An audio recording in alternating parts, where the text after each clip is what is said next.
Today I'm going to tell you about the pros and cons of social media. Social media or social networking sites such as Facebook, Twitter, Tumblr, Instagram, and others are attracting millions of people around the world, especially students. As a student, I find myself today using social media to keep up with family, see what's new, and share my own thoughts and opinions. Despite some potential risks, social media is a positive component of society when used wisely. Students that use social media regularly may lose their ability to engage in face-to-face communication, but social media can spread information faster than any other media, along with it offering teachers, librarians, and students valuable access to educational support and materials.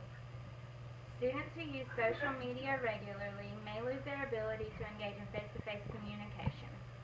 According to Francisco Brannon, even if the world is turning to technology, students must know how to communicate in the real world. A January 2012 Center for the Digital Future at the USC Annenberg School study found that the percentage of people reporting less face-to-face time with family in their homes rose from 8% in 2000 to 34% in 2011. 32% reported using social media or texting during meals instead of talking with family and friends. Because of the rise in less face-to-face communication, students' behavior is making them more prone to ADHD. However, the pros, if you will, to social networking bring some positive components. Social networking sites spread information faster than any other media. Over 50% of people learn about breaking news on social media. 65% of media reporters use sites like Facebook for story research. You have social media on the go, so when you're not able to go home to watch the news, for instance, you can turn to social media or social networking to find out important news quickly. 27.8% of Americans use social networking sites as their top news source.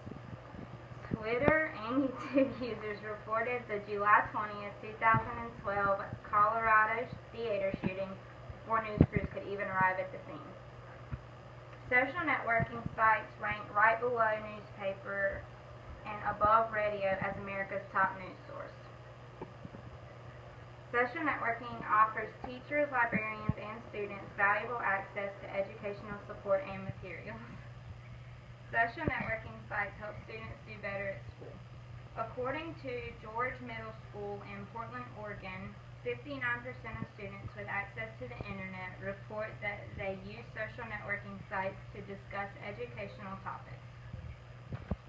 When using social media for purposes other than education, studies from the University of New Hampshire show that there is no correlation between the amount of time spent on social media and a student's grades. For example, 63% of heavy users of social media received high grades compared to 65% of light users of social media.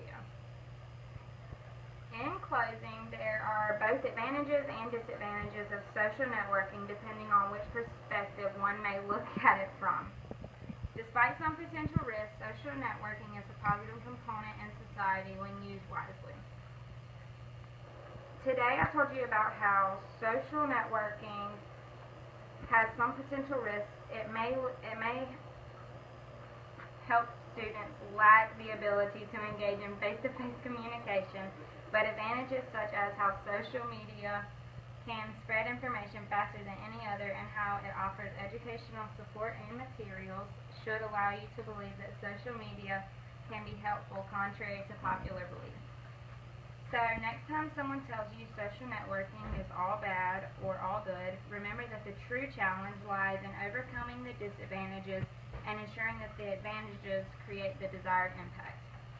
Thank you for allowing me the time to inform you about all of the pros and cons of social networking.